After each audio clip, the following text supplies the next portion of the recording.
आज की कहानी का शीर्षक है नीले पर्वत।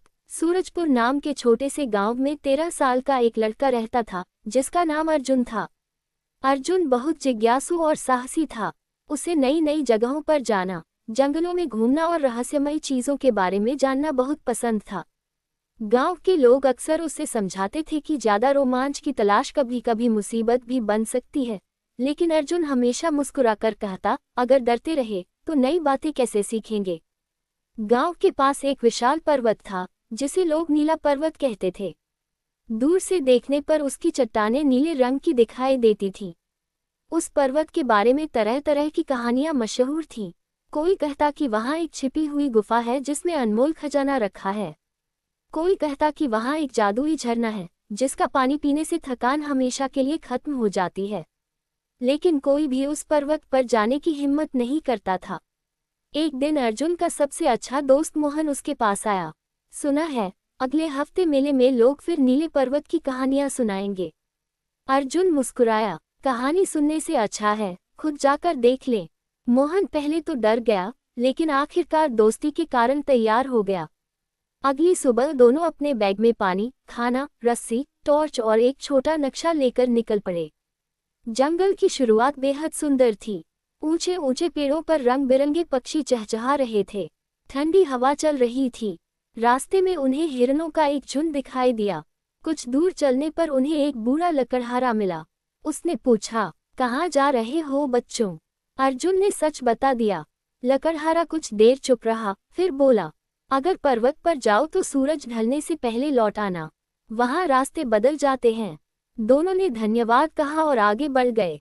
जंगल धीरे धीरे घना होने लगा। कुछ देर बाद उन्हें दो रास्ते दिखाई दिए। एक रास्ता साफ था और दूसरा झाड़ियों से भरा हुआ। मोहन बोला, साफ रास्ते से चलते हैं। लेकिन अर्जुन ने देखा कि झाड़ियों वाले रास्ते पर पुराने पैरों के निशान बने हुए थे। कोई पहले यहाँ से गया है। दोनों उसी रास्ते पर चल पड़े। रास्ता कठिन था, कई बार कांटे कपड़ों में फंस जाते। अचानक उन्हें एक घायल लोमड़ी दिखाई दी। उसका पैर लकड़ी में फंसा था। मोहन ने कहा, पहले इसे बचाते हैं। दोनों ने सावधानी से लकड़ी हटाई। लोमड़ी धीरे धीरे उठी, कुछ देर उन्हें देखती रही और फिर जंगल के अंदर चली गई। कुछ ही देर बाद वही लोमड़ी फिर दिखाई दी। इस बार वह बार बार पीछे मुड़कर उन्हें देखने लगी। अर्जुन बोला, लगता है ये हमें कहीं ले जाना चाहती है। दोनों उसके पीछे चल पड़े। थोड़ी देर बाद वे एक छोटे झरने तक पहुंचे। झरने के पास चट्टान पर अजीब निशान बने हुए थे। निशानों में सूरज, चांद और एक तारा बना था। अर्जुन ने नक्शा निकाला। नक्शे पर भी बिल्कुल वही निशान बने थे। अब उन्हें यकीन हो गया कि वे सही रास्ते पर हैं। झरने के पीछे एक संकरी गुफा थी। दोनों ने टॉर्च जलाए और अंदर चले गए। गुफा बहुत ठंडी थी। दीवारों पर चमकते हुए छोटे छोटे पत्थर लगे थे। ऐसा लग रहा था जैसे हजारों तारे चमक रहे हों। थोड़ी दूर जाने पर उन्हें एक विशाल दरवाजा दिखाई दिया। दरवाजे पर लिखा था, सच्चा खजाना केवल ईमानदार और साहसी लोगों को मिलता है। दरवाजा बंद था। उसके सामने 3 पत्थर रखे थे। पहले पर लिखा था, साहस, दूसरे पर बुद्धि, तीसरे पर लालच। अर्जुन ने बिना सोचे साहस और बुद्धि वाले पत्थरों को एक साथ दबाया। जैसे ही उसने ऐसा किया, दरवाजा धीरे धीरे खुल गया। अंदर एक बड़ा कमरा था, लेकिन वहां सोना या हीरे नहीं थे। कमरे के बीचों बीच एक पुरानी पुस्तक रखी थी। उसके पास एक चमकता हुआ कंपास रखा था। पुस्तक के पहले पन्ने पर लिखा था, दुनिया का सबसे बड़ा खजाना ज्ञान है। मोहन थोड़ा निराश हुआ, इतनी मेहनत के बाद बस किताब। अर्जुन मुस्कुराया, शायद यही असली खजाना है।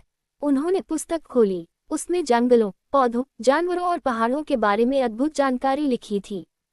कई ऐसे पौधों का वर्णन था जिनसे दवाइयां बनाई जा सकती थीं। कंपास भी साधारण नहीं था। वह हमेशा सही दिशा दिखाता था, चाहे आसपास चुंबकीय पत्थर ही क्यों न हों। दोनों बहुत खुश हुए, लेकिन तभी गुफा में तेज आवाज गूंजने लगी।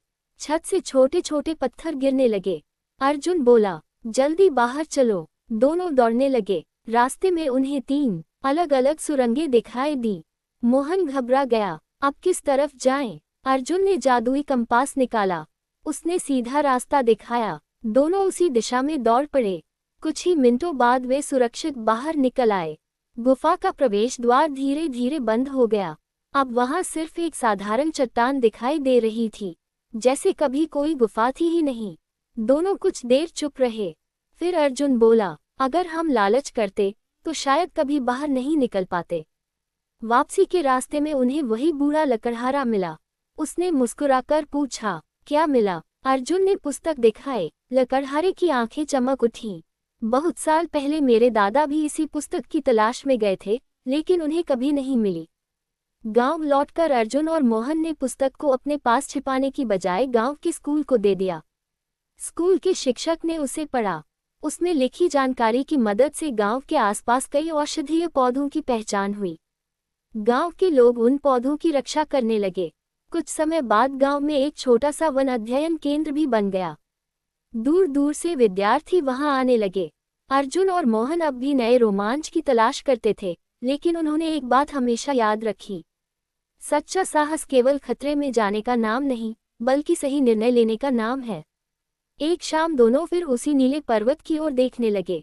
सूरज की किरणें चट्टानों पर पड़ रही थीं और पूरा पर्वत नीली रोशनी से चमक रहा था। मोहन मुस्कुराया, क्या लगता है, वहां अभी भी कोई रहस्य बाकी है? अर्जुन ने हंसते हुए कहा, दुनिया में रहस्य कभी खत्म नहीं होते। दोनों की हंसी पूरे जंगल में गूंज उठी। उस दिन के बाद गांव के बच्चों ने भी डरने के बजाय प्रकृति से सीखना शुरू किया। वे जंगल में बिना नुकसान पहुंचाए घूमते, पेड़ लगाते और जानवरों की रक्षा करते।